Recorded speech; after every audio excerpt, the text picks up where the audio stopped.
Eu sou Mário Persona e essas são as respostas que eu dei aos que me perguntaram sobre a Bíblia. Você escreveu perguntando se Judas teria participado da ceia do Senhor. Eu acredito que Judas tenha saído antes de Jesus ter partido o pão e dado o cálice com vinho para os discípulos. A passagem que mostra Jesus dando a Judas um pão molhado tem o sentido de pão com molho. Pode ser um molho de carne ou de ervas que era usado na ceia da Páscoa dos judeus, que comiam um cordeiro assado no fogo durante essa celebração. E talvez não seja pão molhado no vinho, mas pão molhado no molho, como nós costumamos fazer também numa refeição. Mesmo assim, nós devemos nos lembrar de que aquela não era a ceia que nós celebramos, a ceia do Senhor, porque ela foi antes da morte do Senhor. Ele instituiu a sua ceia antes da sua morte, portanto, ele estava vivo ali, não tinha morrido ainda. Eles estavam celebrando a Páscoa judaica, que também era uma ceia ou refeição que incluía carne, pão, ervas, além do vinho, que era a bebida convencional em cada refeição judaica. Eu entendo que foi depois de terem celebrado a Páscoa, segundo o mandamento da lei de Moisés, que o Senhor instituiu a ceia em memória de si mesmo. A ceia que celebramos hoje como cristãos é aquela mostrada em 1 Coríntios 11, a qual o Senhor revelou a Paulo depois de ter morrido e ressuscitado. Portanto, é nessa condição que hoje nós celebramos a ceia. Paulo não ouviu sobre a ceia de outros discípulos, mas foi o Senhor quem lhe revelou. 1 Coríntios 11, 23, ele diz: "Porque eu recebi do Senhor o que também vos ensinei, que o Senhor Jesus, na noite em que foi traído, tomou o pão", e aí ele segue dizendo: "Pelo relato de Lucas, pode parecer que Judas tenha participado da ceia, mas quando nós comparamos com os outros evangelhos, nós vemos que ele saiu antes que o Senhor instituísse a ceia. Uma das particularidades do evangelho de Lucas é que ele reúne os eventos numa sequência moral e não cronológica. Já o Evangelho de Mateus agrupa os eventos de uma forma dispensacional. João, apesar de não descrever a ceia, dá a entender que Judas deixou o local antes. Em João 13, 21 a 30, diz assim: "Tendo Jesus dito isto, turbou-se em espírito e afirmou, dizendo: na verdade vos digo que um de vós me há de trair. Então os discípulos olhavam uns para os outros, duvidando de quem ele falava. Ora, um de seus discípulos, aquele a quem Jesus amava, estava reclinado no seio de Jesus.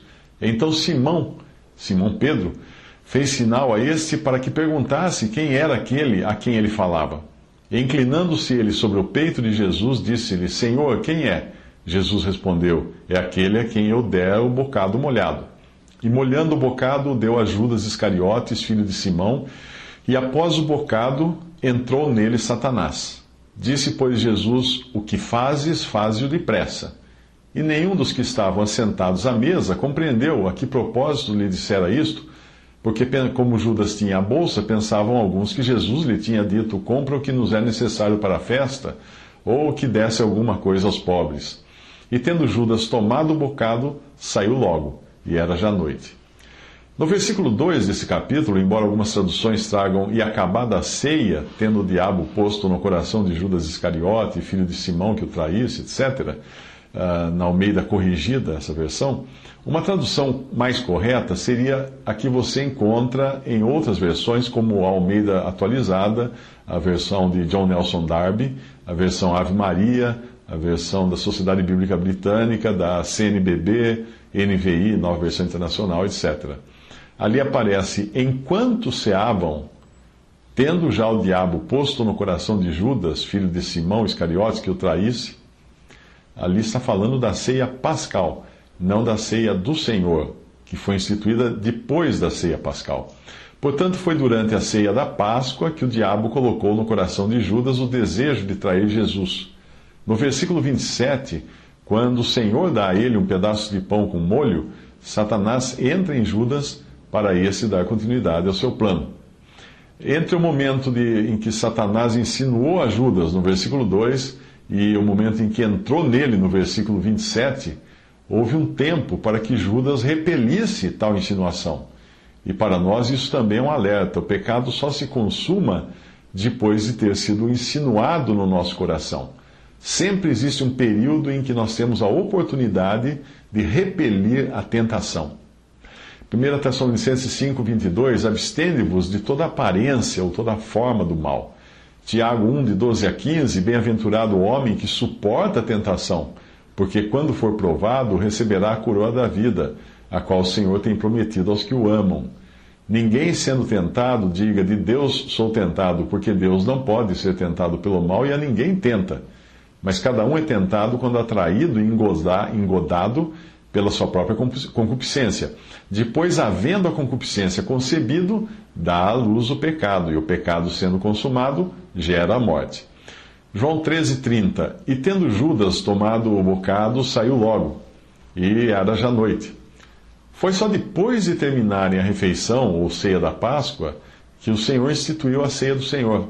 Em Mateus 26:26, Marcos 14:22, Lucas 22:21. O fato de você encontrar em Marcos 14:23 a palavra todos não apresenta qualquer dificuldade se nós entendermos que Jesus estava falando dos que ficaram no aposento. Eles estavam à mesa em meio à ceia da Páscoa, quando o Senhor pegou um pedaço de pão, molhou provavelmente numa tigela com molho de carne ou de ervas e o deu a Judas. O pão não foi necessariamente, como eu já disse, molhado em vinho, como alguns costumam dizer, mas Jesus fez o que todos nós estamos acostumados a fazer numa refeição em que há algum molho ou tempero. Porém, mesmo que tivesse sido molhado em vinho, isto não iria querer dizer que a participação na ceia do Senhor, de Judas na ceia do Senhor, a qual é celebrada com a separação distinta entre pão e vinho. Não se molha o pão no vinho na ceia do Senhor. Primeiro o pão é partido e comido, depois o vinho é bebido do cálice, e não de um pão molhado. De qualquer modo, os discípulos que participaram daquela ceia não o fizeram na condição da igreja ou de membros do corpo de Cristo, porque a igreja não existia ainda, mas eles fizeram aquilo na condição de um remanescente formado por judeus. A igreja só seria formada em Atos 2, e o seu significado seria revelado apenas mais tarde, primeiramente ao apóstolo Paulo.